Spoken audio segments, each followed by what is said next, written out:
Hello, and welcome back to another conversation with me. Today, I wanted to talk about courage. I wanted to use this time that we have together to share the different moments and meaningful times in our lives when you and I have been courageous to do something that our heart and soul deeply wanted to do. So, this conversation is both a celebration, a contemplation and a reflection of what courage has meant in our life. The first point of courage is you must have the courage to pursue what you want. I think so often we put aside the dreams that we have in our heart for years and years, so afraid that we cannot pursue that dream, or that if we do pursue that dream, maybe our original life would fall apart.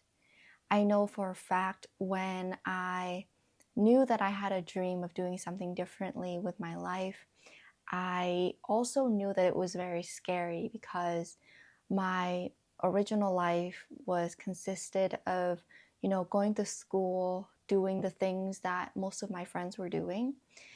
But the life that I wanted to pursue after was to do my own thing, to pursue my own creative projects, to start my own business, to travel, to go to retreats. And none of my friends were doing those things. And at the time, I felt like I was the only one that I knew, and just a couple of friends that I had met at like a meditation center. But that was about it, and it was very scary.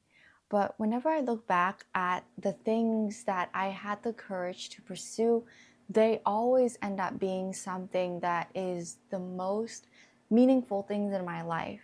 So I wanted to share this message with you because I know there is something in your heart that you really, really want to do. And maybe you're so afraid of it. And I often say that when you have a dream that is meaningful enough, there will be a fear associated with it. Because if there is no fear, that means that you don't even want that dream at all. But because there is a fear, that means that that dream is very, very meaningful and significant to you. So, whatever that is alive in your heart today, that is the dream that you have to nurture and nourish to grow.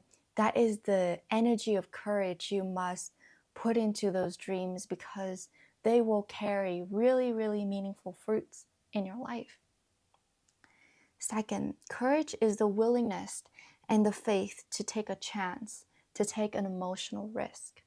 When I wrote these notes down for myself about the way that I perceive or understand courage, I see that anything related to courage is actually an emotional risk.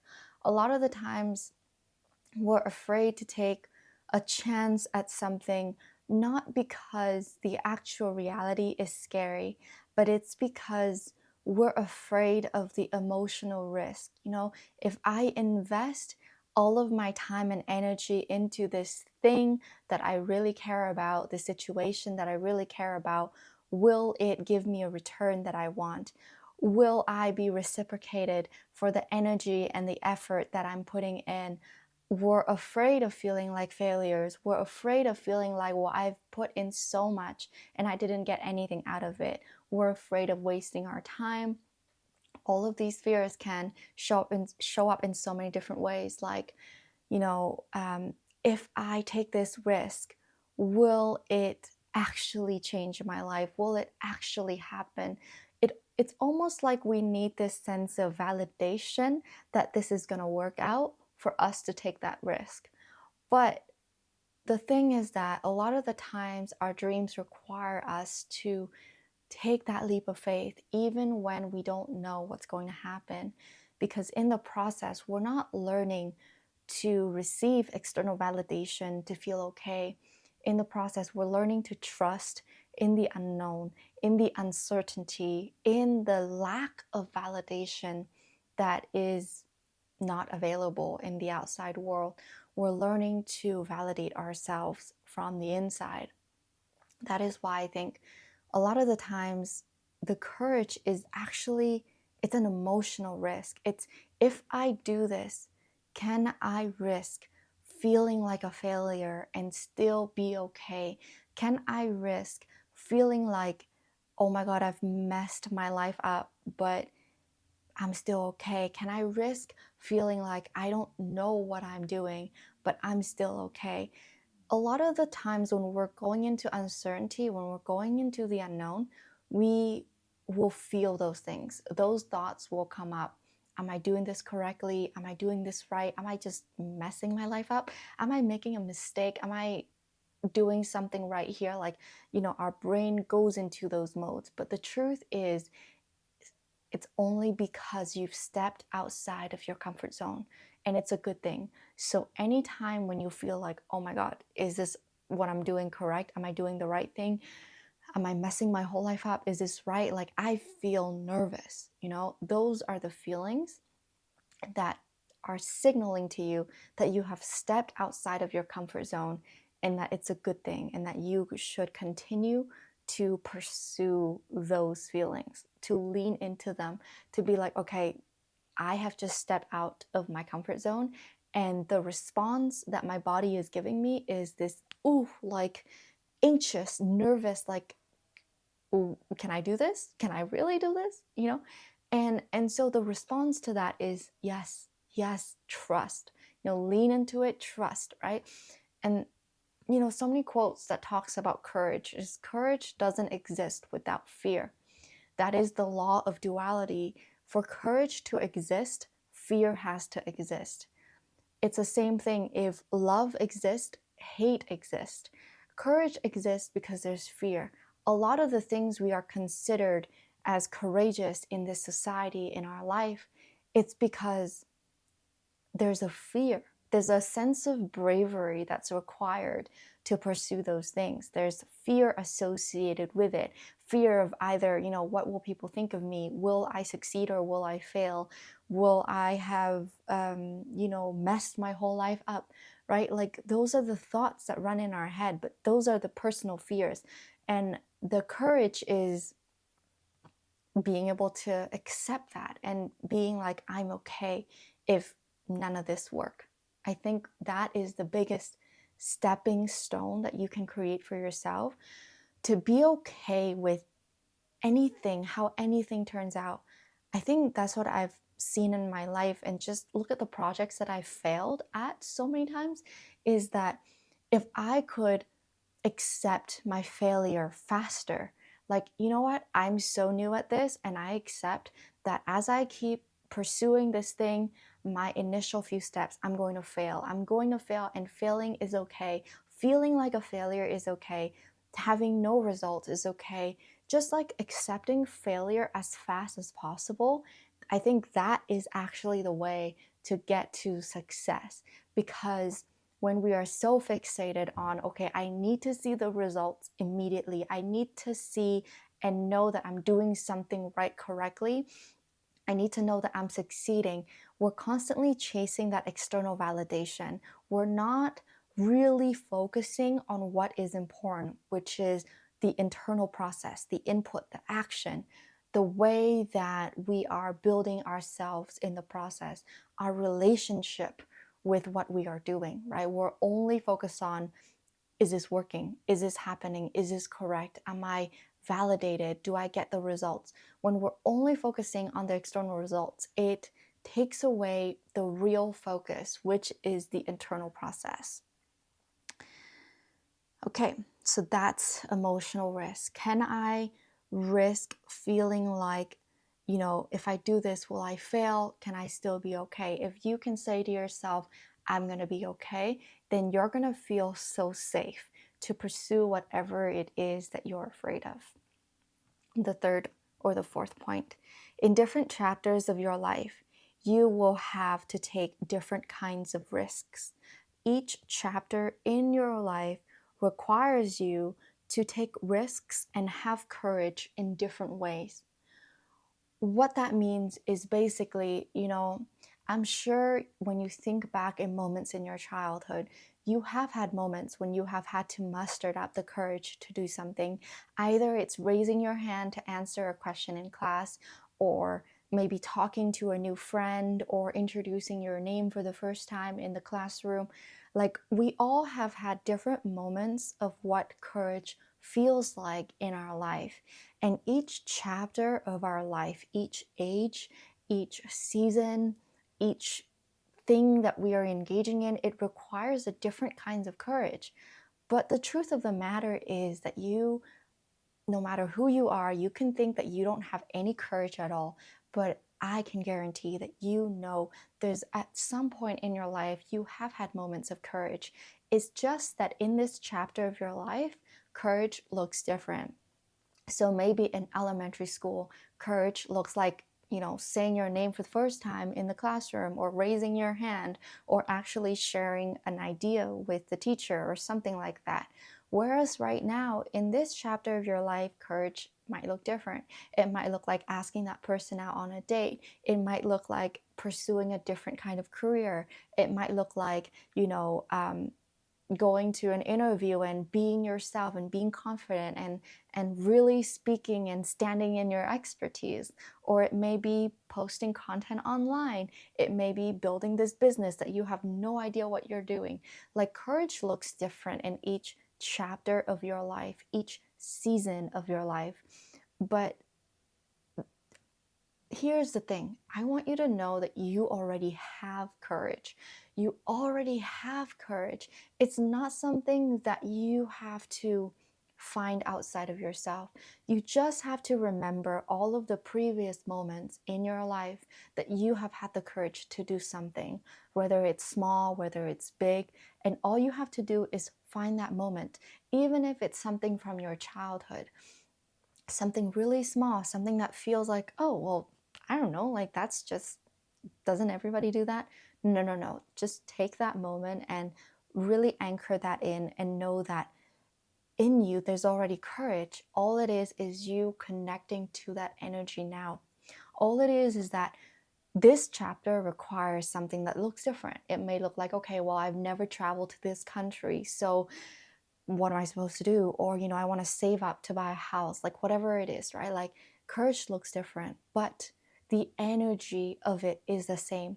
So find that something from the past, bring it here, connect with that energy, and very much likely you will find that you already have it in you. And all it is that you just need to connect with that energy now in order to manifest it in whatever playing field that you're in right now with your life.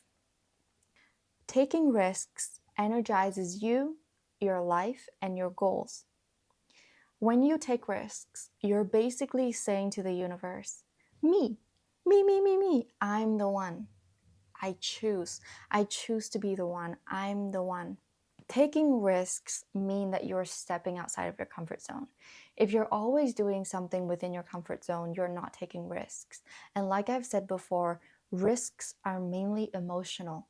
They're they're not what we think they are. Mainly it's emotional regulation. It's, can I handle all of the emotions that come up when I take these risks? Can I handle the doubt, the fear, the insecurity, the what if, the magnifying of potential problems? My psychologist once said to me, she said that, I was working at a jail before, correction, like the correction place, and she wanted to change to being like a more personal psychologist, working with people with their personal problems, right, versus working in a jail.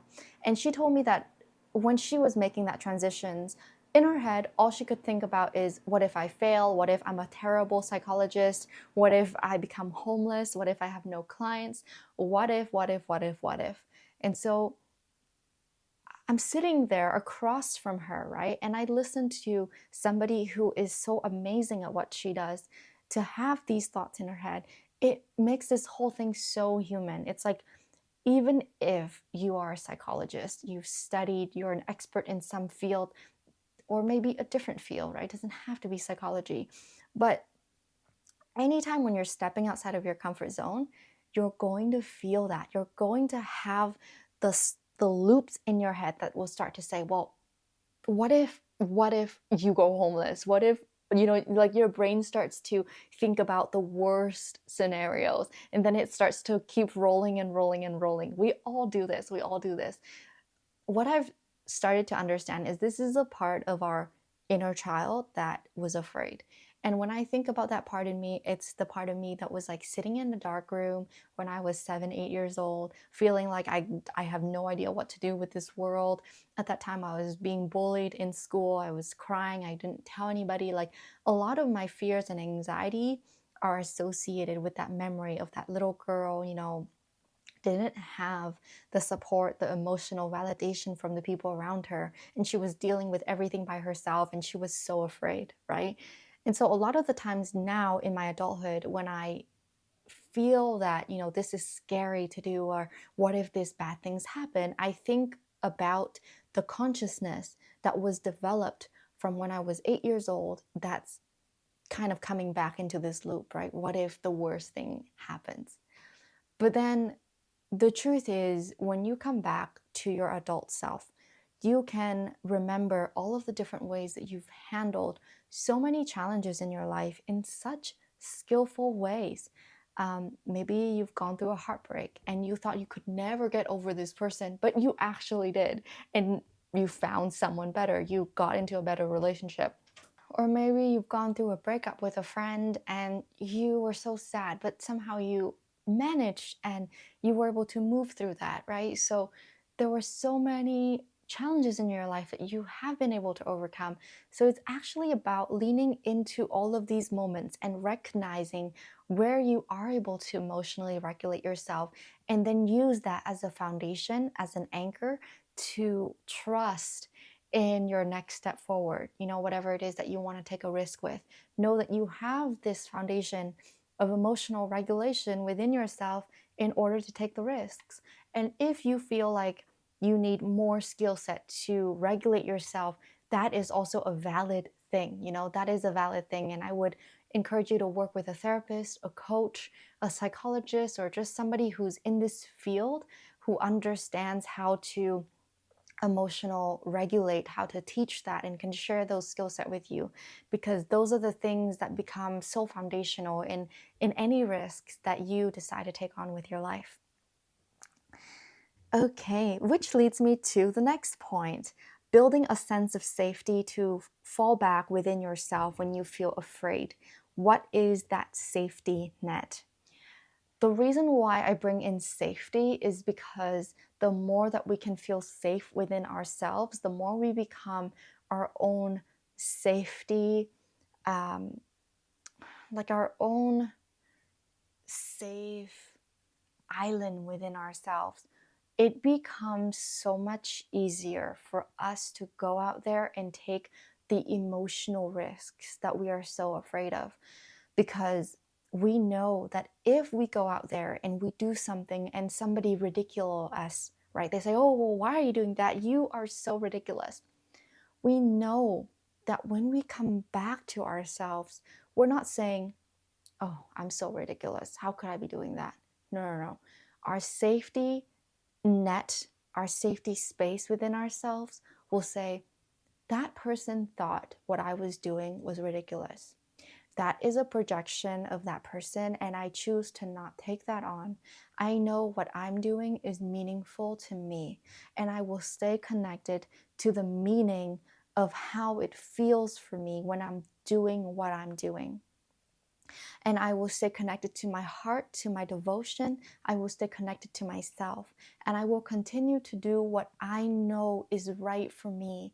And even if that person ridicule me, I have compassion for them, and I don't have to take their words into account. I don't have to take their words into the way I create feedback for myself.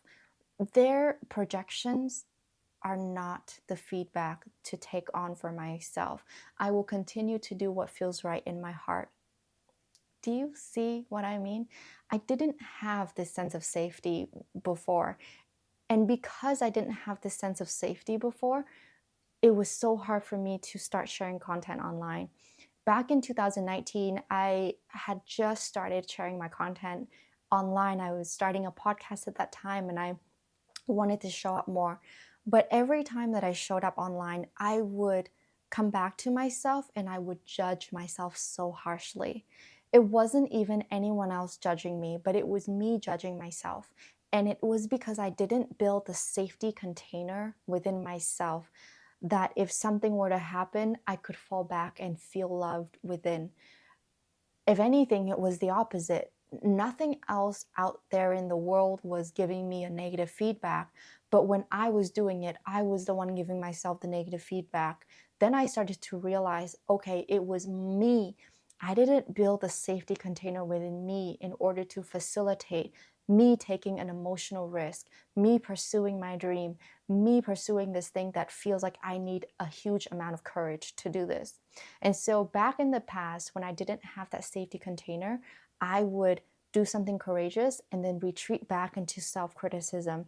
I would do something that I really want to do and then retreat back into beating myself up. The way that I talked to myself was like, oh my God, I'm afraid people are going to judge me. But it was me judging myself. It was the safety container that I hadn't yet built within myself in order to hold this dream that I really, really had in my heart. What has changed this year and actually within the last 6 months for me is I really focus on building that safety container within myself. I really focus on, okay, how is my self-talk when I pursue this courageous thing? How is my self-talk when I do something that's outside of my comfort zone? Will I do that thing and come back and say to myself, oh my God, did you just do that? That's girl, I don't know about that, right? Like am I talking to myself like that? Or do I come back and say, you know what, that was kind of scary. That was outside of our comfort zone. But look, we felt some excitement. Even though we felt a lot of fear, we felt some excitement. Okay, let's work with that. Let's work with that energy. Okay, you did great. I really love what you did today. I know there are so much room to improve, and I know you know that, right? Because the perfectionism goes, well, it's not good enough. So you just have to work with yourself. You have to understand what loop plays in your mind that makes it so hard for you to do that thing, and you negotiate with yourself. You talk to yourself like a baby. You talk to yourself as if it was like a little kid, like, you did so great with this thing. I know you think that it's not good enough yet, but look, let's lean into this positive part. Let's lean into the thing that made you feel really excited. Let's see how we can feel better next time. Like, you really come into this relationship where you're having a positive negotiation with yourself. And so you start to build that safety net and container within yourself. And it's all happening because you change the way that you speak to yourself. When you change the way you speak to yourself, you build a safety container. But when you criticize and harshly judge yourself for the things that you really want to do in life, then you start to create a very unsafe container within you. And that will not even create, but destroy anything you want to build. So you can either be the creator or the destroyer of your dream based on, are you creating a safety net within you, or are you destroying the home within you by your speech, by the way you talk to yourself? Okay, so now that you know this, let's talk about taking risks and what do you choose to go for. As I'm saying this and as I'm relaying this message to you, what risks come up for you? What is the one thing that you have really, wanted to do for the past few months, the past few years? A lot of the times, these dreams that we hold in our life, we hold on to them for years without pursuing them because the fear is so big. So I encourage you to think about, what was that dream that you've been holding on for years that you didn't pursue out of fear? And really, this is what I like to imagine. Think of an animal. Think of an animal or think of an energy in nature that is so courageous, and you embody that energy. You kind of either borrow that energy or you embody that energy. For me, it's a lion. And it's funny because I've had a lot of dreams about lion when I'm like falling asleep, not becoming a lion, but like me sleeping and like dreaming of a lion. So for me, the symbolism of a lion really comes very strong when it comes to courage and strength. And whenever I'm afraid or doing something, right, I would visualize the energy of a lion and then embodying that and then think about, okay, how does that feel in my body, and leaning into that. So that's just one of the ways that you could work with that energy. The next thing is, when you leap with courage, the universe will catch you. There's nuance to how I want to phrase this, because in the healing space, people can talk a lot about, okay, well, just take the leap of faith. A lot of the times this can be about taking the leap of faith financially, but people are not even ready to take that leap financially, like spending all their money from their credit cards to purchase something and then being super in debt, and then they couldn't afford to pay for their bills. And like, I'm not talking about that kind of leap of faith. That is the kind of leap of faith that just sounds so terrible, and I've seen this online with so many people. I have even been in that space myself, where people kept saying, okay, take the leap of faith and the universe will catch you. But then I want to phrase this differently. I want to put in layers to this. I think it's like this: don't take a leap of faith that is irresponsible. That is like, okay, say you have $2,000 in your savings, and there's a personal development course for $2,000. And you know that if you've spent this $2,000 on this personal development course, you're not going to have any savings left. That is irresponsible. Please don't do that. In this space, I've seen that happening so many times. And then people go back and they say, well, took the leap of faith. You told me to take the leap of faith. I took the leap of faith. No, that is, yes, you've taken the leap of faith, but you did it out of desperation, out of neediness, out of this has to work or else I'm not going to survive, out of this like survival needy, like don't do that, like irresponsible decision making. Like, don't do that. Don't do that. I just really have to emphasize that, because it's such a big thing in this space. What I'm talking about here, the leap of faith, is this: there is something that you want to do, and it requires some sort of change. It requires an emotional leap of faith. It doesn't mean that you are sacrificing all of your survival needs in order to do this thing. You're not required to sacrifice your home, your car, your children, your jobs for what it is that, like, you're not sacrificing what is considered your basic needs, everyday life, to feel safe and happy. No, don't sacrifice that unless it felt right to do so, unless you're like, nope, like, take it all away, I'm doing this, right? Like, okay, if it feels right to do that, okay. But what I'm talking about is like the kind of leap of faith that is emotional. It's like, okay, say you wanted to make content online. Okay, that feels like a leap of faith, an emotional risk. That feels like if I lean into this thing, I would open up a huge door of opportunity. There's so much unknown. Like, where can this go? Where can this lead me to? That's a leap of faith, Or the leap of faith could be, and I'm using a lot of these examples because I've done this in my life, or like traveling, like, okay, I've never been to this country, but I want to go there. Something about it feels like it's calling me. I want to take that leap of faith. I want to take that chance. I want to go for that thing. Or, there's this retreat, there's this thing that really pulls me in. I want to invest into that. I want to go for that. Those risks don't require that I am sacrificing my survival needs in order to take those risks.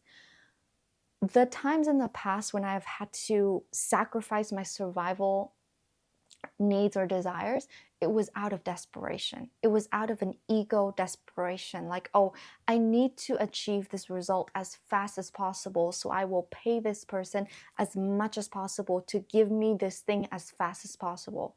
I don't make that kind of decisions anymore, because I realize that when I make decisions from that place, it's out of neediness, it's out of desperations, it's out of me not having patience for myself and my process. So I don't do that anymore. And now the kind of leap of faith that I do is like, okay, what feels like an emotional leap of faith? The kind of leap of faith that requires so much courage from me, requires me to do something outside of my comfort zone.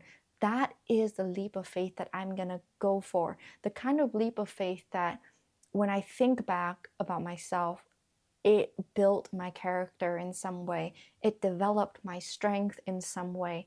That is the kind of leap of faith that I want you to think about and take in your life. I know I went on a whole tangent on leap of faith, but we really need to make the distinction. Making the courageous choice to initiate and begin doesn't mean you don't ever have to do it again. You have to practice doing it over and over again.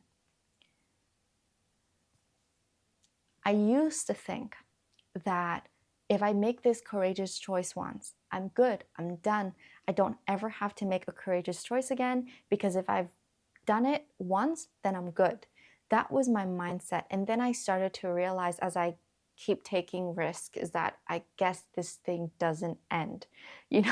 I thought if I just took one emotional, courageous risk, everything would work out and it's done and happy ending and it's great. But no, when I started my business 3 years ago, I thought if I can just start, then that's it. I'm good. Like, if I can just overcome the fear of starting, then the rest of the journey is like perfect and happy and rose color tinted glasses and we're all good, like the fairy tale story. Oh, if you can just do this one thing, slay this one dragon, you're good. But then what I start to realize is this is a way of living. Choosing courage, choosing to face fears is not just a one-time action. It's a continuous journey. It's a way of living.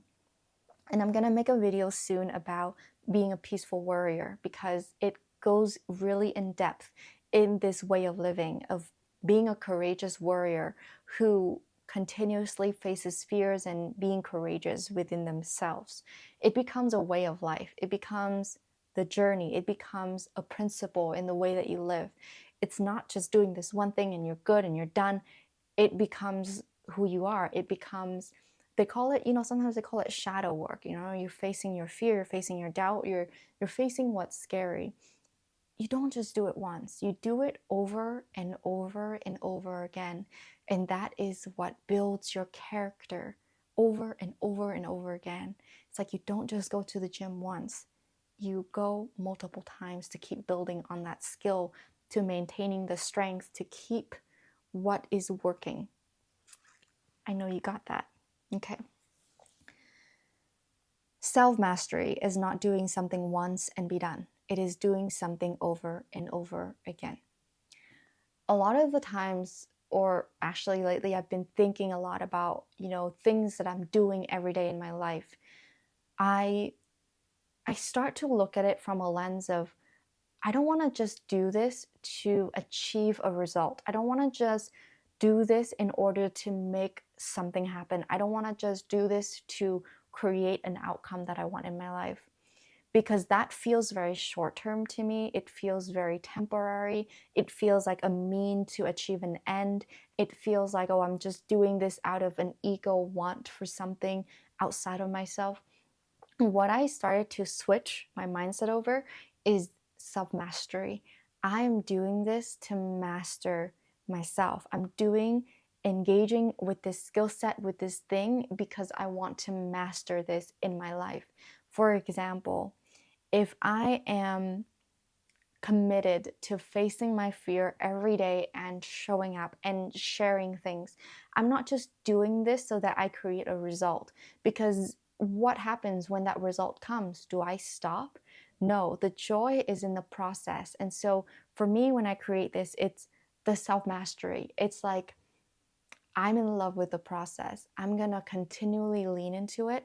I'm gonna mastering whatever it is that's presented to me. I'm going to master myself in the process.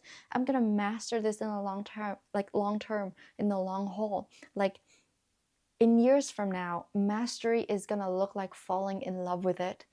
Mastering is going to look like I'm so one with whatever it is. I'm so one with it that it's just a way of being. It's not about doing this thing in order to get something, but it's a way of being. And that is such a different relationship with how you're conducting your life. Because if you're doing something just to get something, then you're so persuaded by what's happening outside. If something goes right, you're happy. If something doesn't go according to plan, you're upset. But if it's about personal mastery, like you're doing this because it means something deeply for you, or you want to fall in love with it so much, then you look at things from a long-term perspective, and it's no longer about the ups and downs in the between in the everyday life. It's about the whole long term, and when you look at the whole long term, it's what you get out of the long term, which is something a lot more meaningful and significant. The key is what keeps you in the game. What are you playing for? That's what I've been thinking about a lot recently, is if it's long term, whatever it is that you're choosing to do courageously, I'm sure you're not just going to do it once. If this is going to be who you are becoming, a way of living life, your principle in the way that you carry yourself forward, what are you playing for? What keeps you in the game? It's not the external validation. If it's not the external validation, what keeps you in the game? Why are you playing? What is your reason for playing? That is what is most important. I'm going to turn down the heat. Actually, turn up the heater because I'm kind of cold.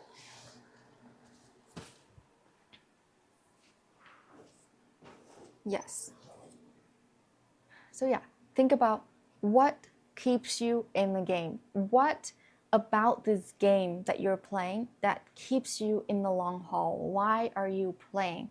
What is your reason for playing? I guarantee that if you find that, then anything that happens in between the ups and downs, it's not going to make you feel some type of way. You're just going to let it flow like the waves, because you can see the long haul, why you're playing and what you're playing for. Play for success. Aim to win within yourself. What is your eventual goal and vision? Because that is what you're playing for. Every time when I think about why I'm creating content, why I'm doing what I'm doing in my work, in my creative work, in everything that I do, I think about the eventual goal. I think about the eventual vision, why I'm doing what I'm doing and what I'm doing it for. And that long-term vision keeps me stable and intact when things in the daily life has the potential to persuade me. Like, oh, well, this didn't work out with this client, or this didn't work out with this content, or this happened and this happened. Like in the first year of my business, I was so moved by everything that was happening in my business. If something was going right, I was happy. If something went wrong, I was upset. And that year burnt me out emotionally. And I thought that it was because, oh, it's because it's business. Business burns you out. It's entrepreneurship, it burns you out. No, it's how you play the game. If you play the game and external validation and what's happening outside has every ability and power to shake you, then you're going to be moved by everything that happens, and that will burn you out. But if you can build something that's solid within yourself, anchored deeply inside, then whatever that's happening outside is not going to shake you. So what is your eventual goal? What is your eventual vision? Keep that vision in mind, whatever it is that you're building, and don't let anything in everyday life shake you from that vision. Last point, play to stay. You're not here to win one battle. You're here to win the entire war. It really goes back and strengthening everything that I have talked about. You're not here to just win it one time. You're not here to just create a success one time. You're not here to just, and this goes with failure too. Like one failure doesn't create you, and one success also doesn't create you. If one success creates you, but then you just peace out, you don't do anything else, it's not going to create you. Same thing, if one failure happened, it doesn't define you at all. But so often we let the one thing that's happening now feels like it's defining everything in the journey. But that's why this whole video is about the long term. You're not here to just win or lose one battle. You're here to win the entire war. So think about, what is that thing? What is the war that you're playing? What is that thing that is so long term? What are you here to win?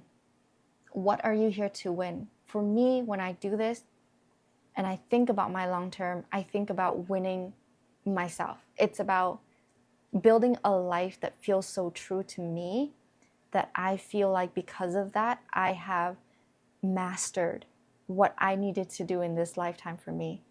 Building a life of peace, of love, of what is true. Like, to me, that is self-mastery, and that is winning over the long-term game. Successes and failures can look so different every day, every week. Something good happens, something bad happens. But staying true to the long-term vision, what is that? And that will keep you to stay in the game. The key is to stay. The key is that when you play, you stay. You're not playing so that, oh, if something scary happens, you retreat, you're out. No. Play in a way that you will stay. Play in a way that keeps you in the game, engaged, and finding ways to win. That is the key. Okay, so I'm going to summarize everything that we talked about today. I'm going to read this off, and thank you so much for watching. All right, so let's summarize what we've talked about today. You must have the courage to pursue what you want. Courage is the willingness and faith to take a chance, to take an emotional risk. Most risks are emotional risks. Can I risk if I fail? Will I still feel okay? Can I risk being embarrassed? Will I still feel okay? In different chapters of your life, you have taken different kinds of risks. Each chapter requires risks and courage in different ways. What is your current chapter requiring of you? Taking risks energizes you, your life, and your goals. You're saying to the universe, me, I'm the one. I choose. Taking risks is also like embodying the energy of a lion or any animals that you choose. What do you choose to go for? What are you aiming for? Building a sense of safety within to fall back when you feel afraid. What is your safety net or safety container? When you leap with courage, the universe will catch you. Making the courageous choice to initiate and begin doesn't mean you don't have to ever do it again.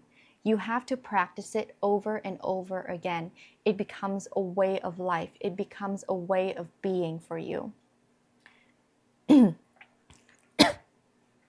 The key is, no. Self-mastery is not doing something once and be done with it. It is doing something over and over again. The key is, what keeps you in the game? What are you playing for? Play for success. Aim to win within yourself. What is your eventual goal, your vision? That's what you're playing for. Play to stay. You're not here to win one battle. You're here to win the entire war. So thank you so much for watching this video. I hope it's been helpful, and it's been a pleasure for me to sit here with you. So thank you, and I'll see you in the next video.